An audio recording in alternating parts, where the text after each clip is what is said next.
Comme on a dit au début de notre édition, l'Égypte possède une importance stratégique dans la région et surtout une relation étroite et étendue avec les pays du Golfe. C'est pourquoi le président Abdel Fattah el-Sisi avait entamé une tournée dans les pays du Golfe.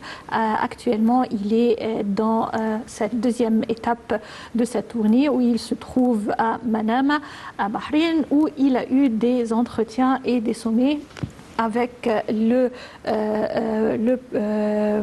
roi du Bahreïn ainsi que le prince héritier.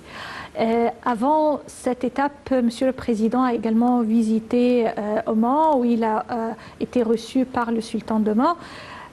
Pourquoi la visite? Quels sont les résultats de cette visite? Quels sont les sujets qui ont été discutés lors de ces pourparlers? Ce sont des questions que nous allons poser à notre invité aujourd'hui, Dr Raouf Gafar.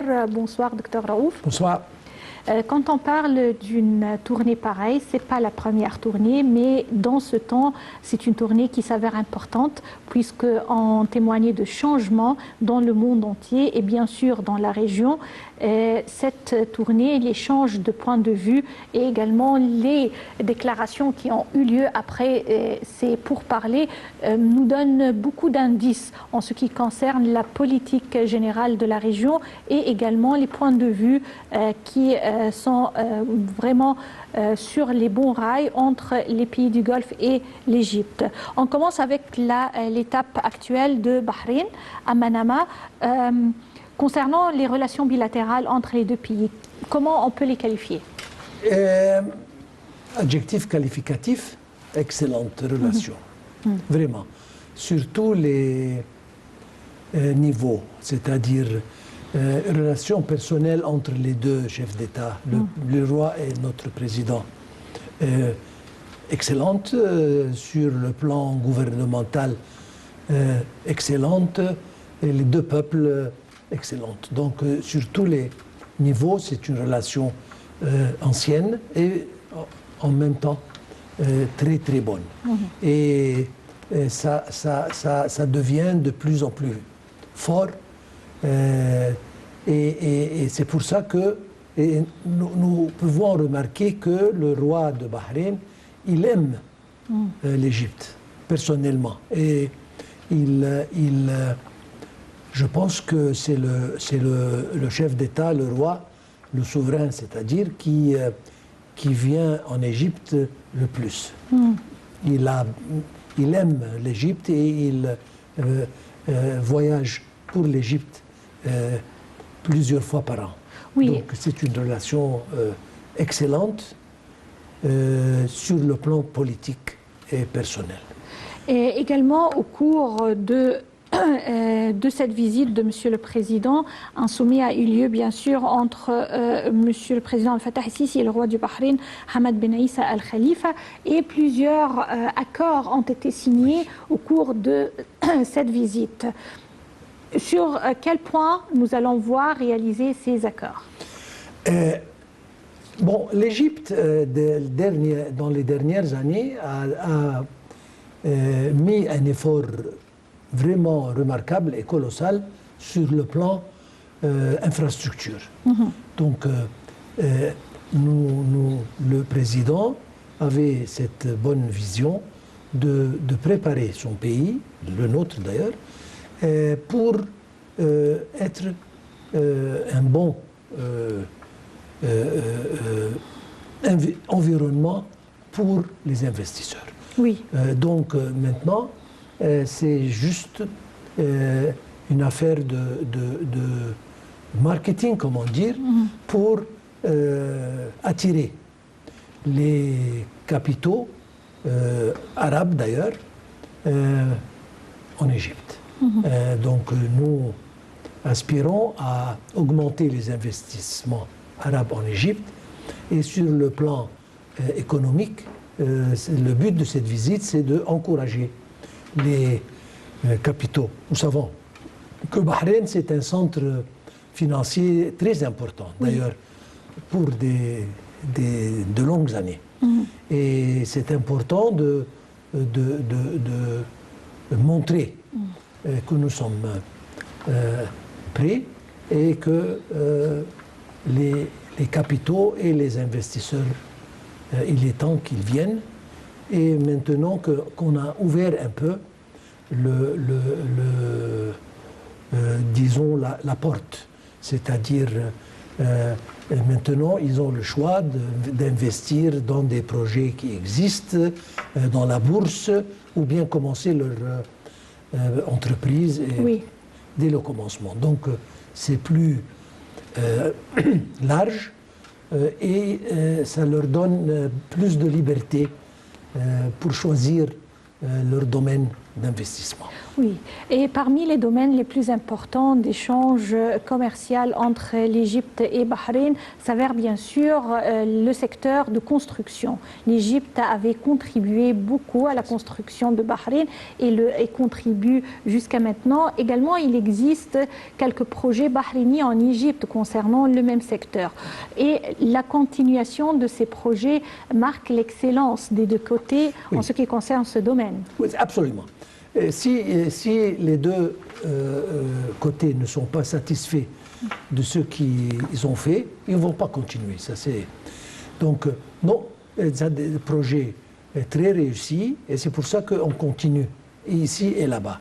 Et d'ailleurs, le président et nous en Égypte, on encourage les compagnies égyptiennes à travailler ailleurs.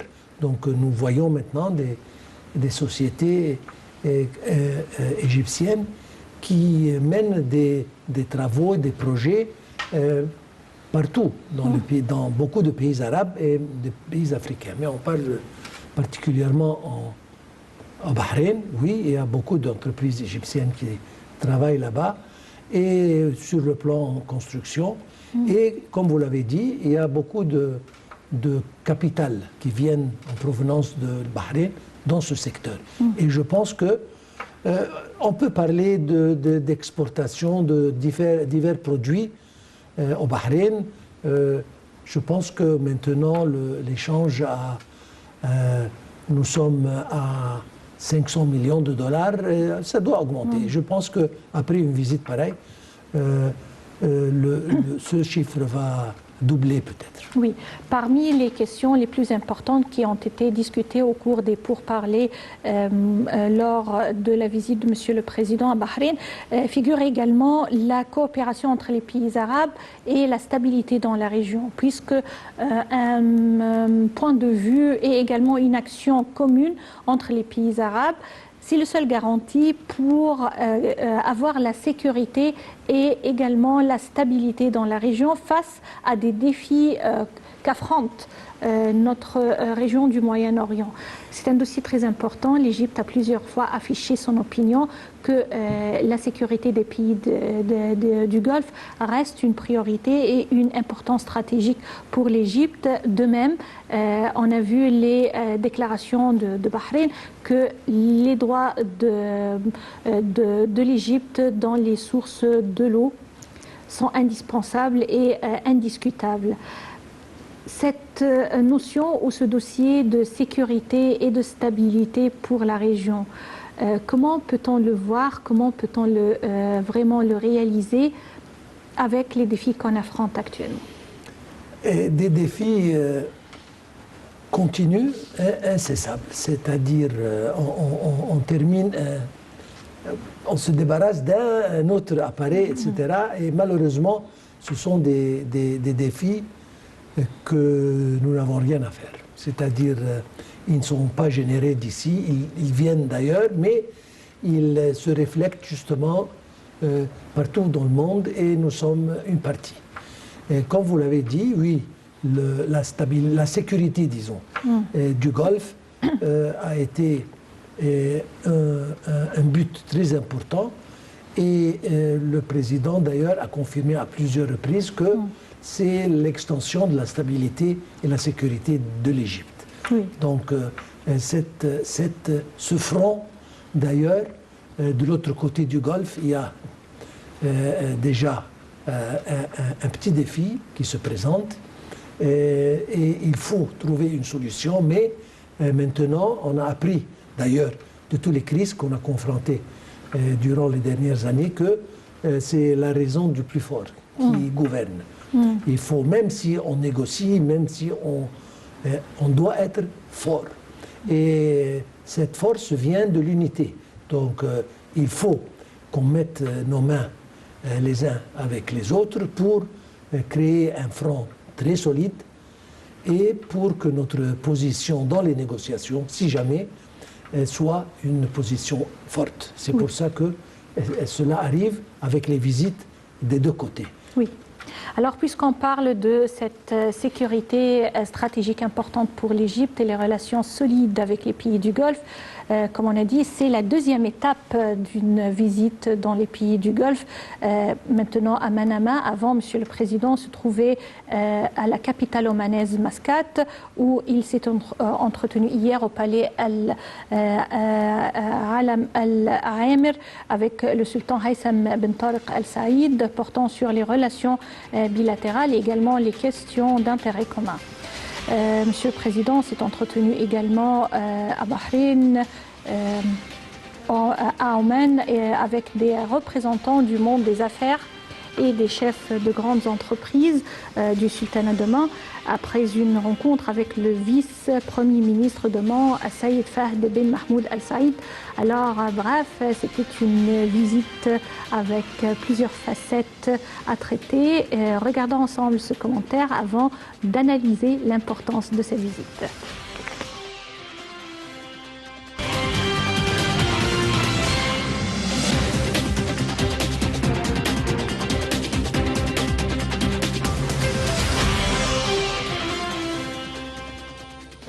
Le président Abdel Fattah el-Sisi s'est entretenu hier au palais Al-Alam Al-Aamir à la capitale omanaise Mascate avec le sultan Haytham Ben Tariq Al Saïd, portant sur les relations bilatérales et les questions d'intérêt commun. Le chef de l'État a salué le niveau de coordination actuel et l'unité des visions des deux pays vis-à-vis des questions régionales et internationales. Les deux leaders ont examiné au cours d'un tête-à-tête le niveau de coordination existant entre les deux pays frères sur les questions d'intérêt commun, en plus du consensus égypto-omanais sur toutes les questions régionales et internationales. En outre, le président el-Sisi s'est entretenu avec des représentants du monde des affaires et des chefs de grandes entreprises du sultanat d'Oman, après une rencontre avec le vice-premier ministre d'Oman, Al-Saïd Fahd Ben Mahmoud Al Saïd.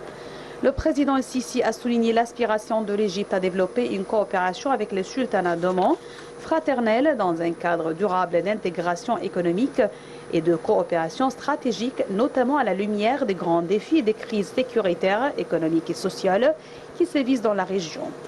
Pour sa part, le vice-premier ministre omanais a souligné la profondeur des liens qui unissent les deux pays et le souci de son pays de renforcer la coopération avec l'Égypte au niveau d'un partenariat stratégique au profit des deux peuples frères.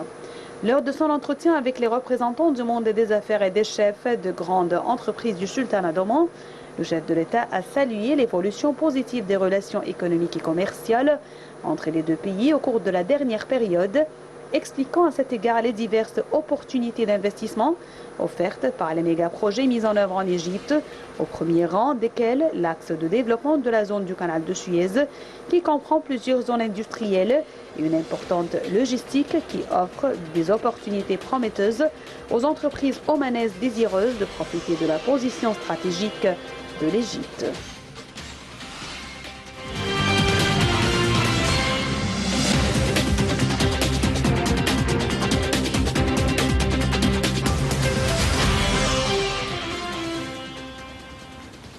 Comme on a vu au cours de ce commentaire, première étape dans sa tournée dans les pays du Golfe, Monsieur le Président Abdel Fattah el-Sisi se trouvait lundi à Manama, où il a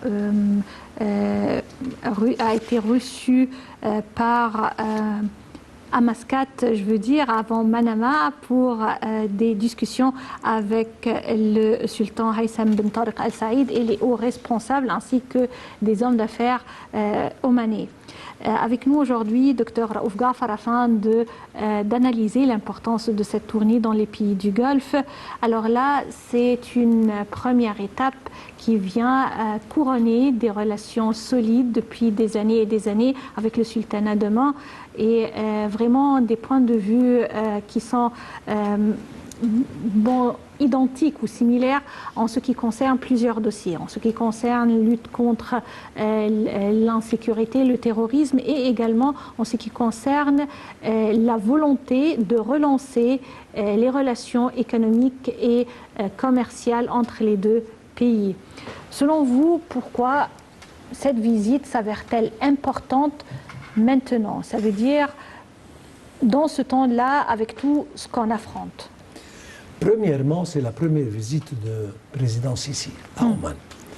Et ça veut dire quelque chose, en premier lieu. En second lieu, il faut revenir un peu au passé, quand tous les pays arabes nous avaient boycottés à un certain moment. Le sultanat d'Oman. Le sultanat d'Oman n'avait pas. Donc c'est un pays qui il a des dirigeants intelligents et qui ont des visions plus ou moins, je ne vais pas dire similaires, mais plus ou moins intelligentes. Donc ça, on ne peut jamais oublier. En troisième lieu, l'Oman, c'est un pays grand. Sur le plan superficie, c'est le plus grand pays sur le Golfe, à l'exception de l'Arabie Saoudite, mais donc c'est un pays important. Le placement de ce pays est très stratégique sur le Golfe. C'est pour ça que, justement, une des discussions très importantes, c'était l'intérêt qu'Oman a dans la zone du canal de Suez économique pour établir des centres pour eux logistiques qui, à mon opinion, vont les rapprocher un peu des marchés européens pour les produits omanais. D'autre part, ils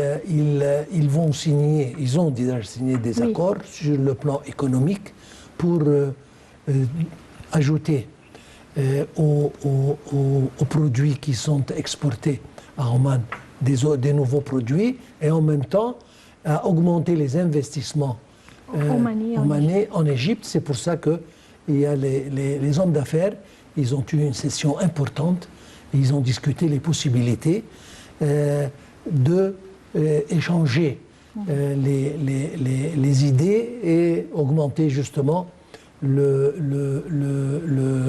relations bilatérales sur le plan économique.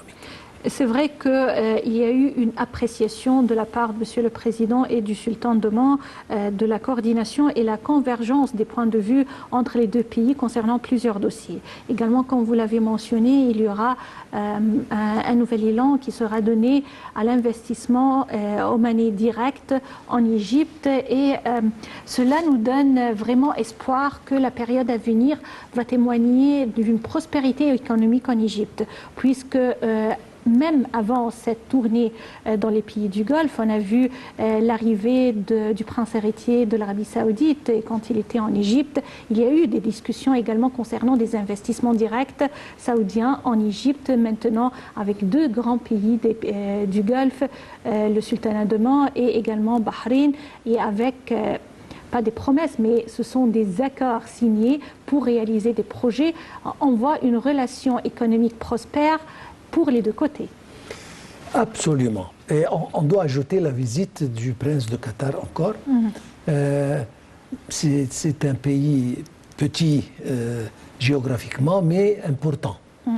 Et il a déjà promis à des investissements directs en Égypte. Ça, c'est mon opinion. Nous avons maintenant témoigné la guerre entre l'Ukraine et la Russie nous a montré comment l'Europe est fragile. Elle apparaît un continent fort, etc., mais en réalité, ce ne l'est pas. Donc, il était temps que nous, les Arabes, on commence à comprendre qu'on peut nous-mêmes créer une force politique, économique, redoutable, qui peut avoir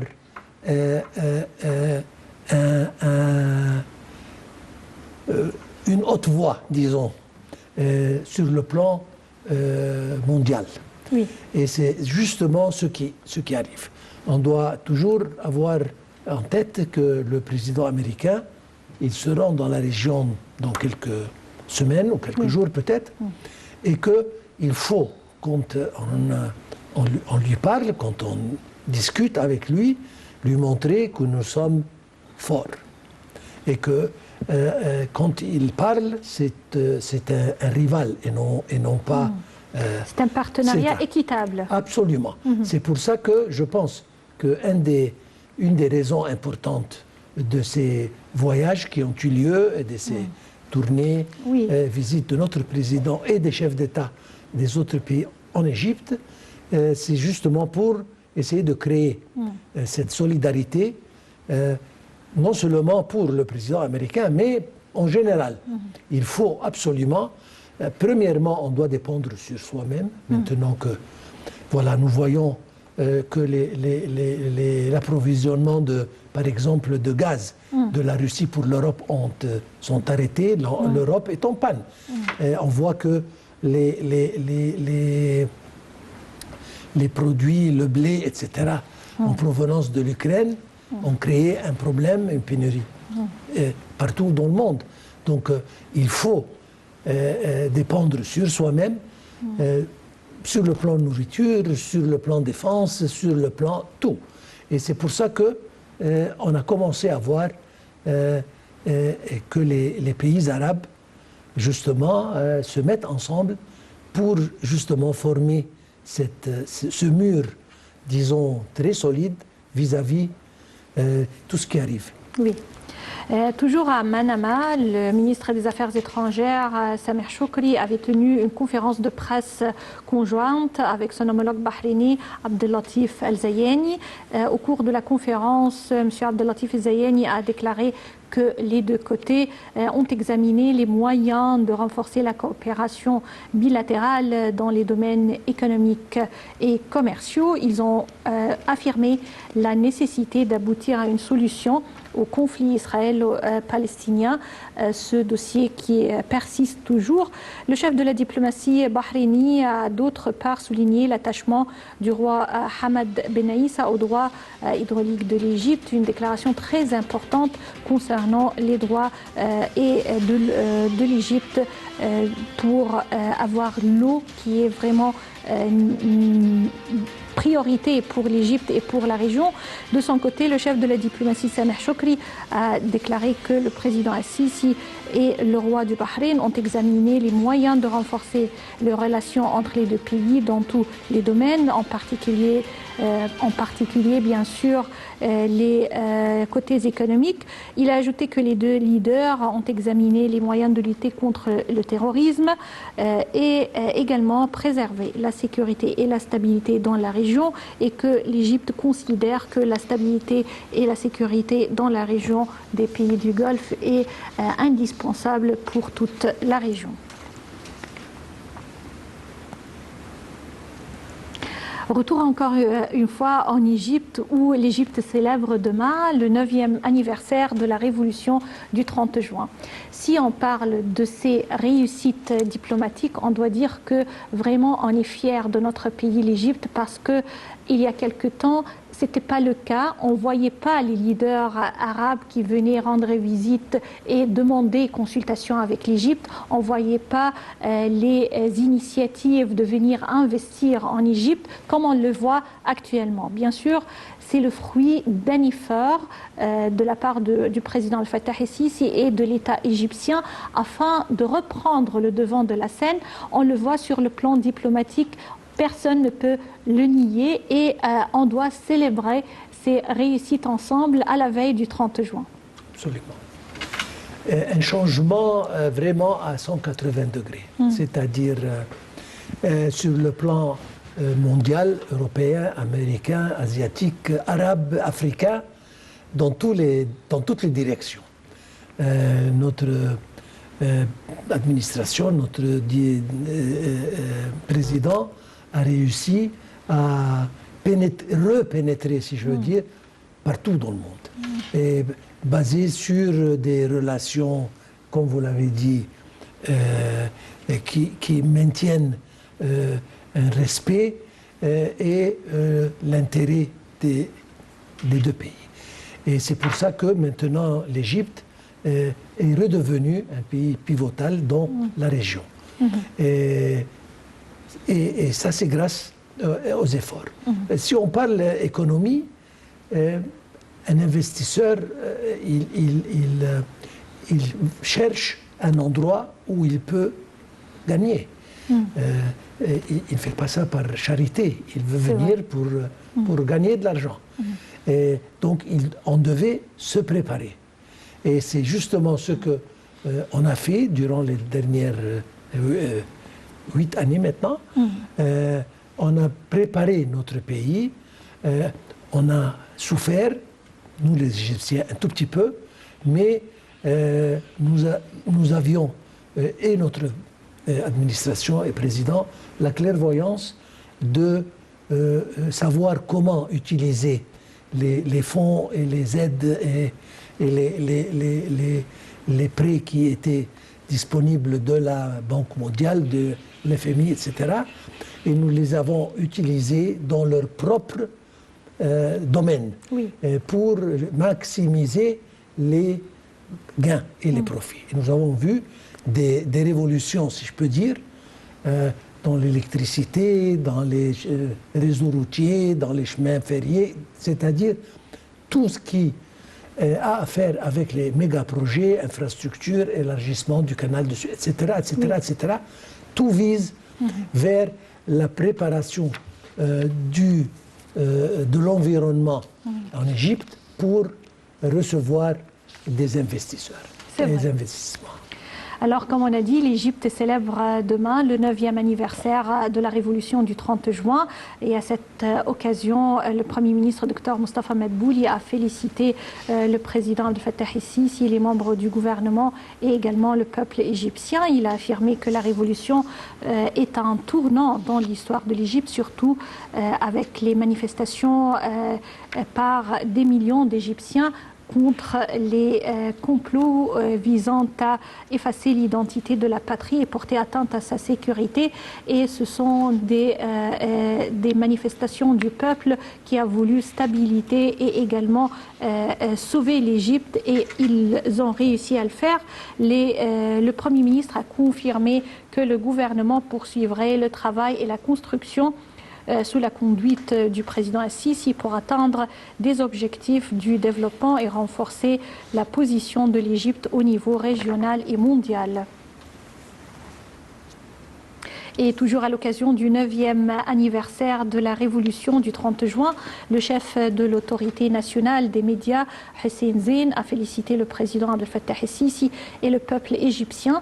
Il a déclaré que cette révolution restera un symbole brillant sur le chemin de lutte d'un grand peuple qui est sorti avec des millions et des millions de personnes sur une scène historique pour faire une révolution qui est devenue également un des icônes, une étape importante dans l'histoire de l'Égypte. C'est vrai qu'en se rappelant de ces moments les plus forts de notre histoire moderne, récente, on voit que la volonté du peuple égyptien a triomphé à la fin, et qu'aujourd'hui, si on est en sécurité, si on est en stabilité, c'est grâce à des efforts connus et d'autres inconnus qu'on va révéler et dévoiler un jour. Absolument, mais des efforts vraiment, vraiment admirables, colossaux, et c'est pour ça que nous sommes où nous sommes maintenant. Donc une occasion pour féliciter notre président et notre peuple égyptien de cette révolution extraordinaire qui a vraiment transformé l'Égypte en une nouvelle république qui va régner, Inch'Allah. Alors, un des fruits de cette révolution du 30 juin, un des fruits de l'investiture du président Abdel Fattah el-Sisi s'avère l'initiative présidentielle Vie décente pour le développement des villages égyptiens. Et on voit les résultats et également les inaugurations des projets sous la houlette du président Abdel Fattah el-Sisi et concernant l'initiative de Vie décente dans les villages de l'Égypte, surtout pour les jeunes et la jeunesse et le sport, l'autonomisation des jeunes à travers les centres de jeunesse. On a vu aujourd'hui, hier et il y aura également demain plusieurs inaugurations de ces centres de jeunesse afin de donner l'occasion à notre jeune génération de pratiquer les activités sportives, également pour avoir des activités culturelles, voire se préparer pour prendre le devant de la scène, pour être les leaders de demain. Je tiens à vous remercier, Dr Raouf Ghafar. Merci bien d'être avec nous aujourd'hui et pour ces analyses. Et chers téléspectateurs, c'est ainsi qu'on termine cette édition de notre programme direct. Rendez-vous demain et une édition exclusive avant de célébrer ensemble le 9e anniversaire de la révolution du 30 juin. D'ici là, passez d'agréables moments. Merci et au revoir.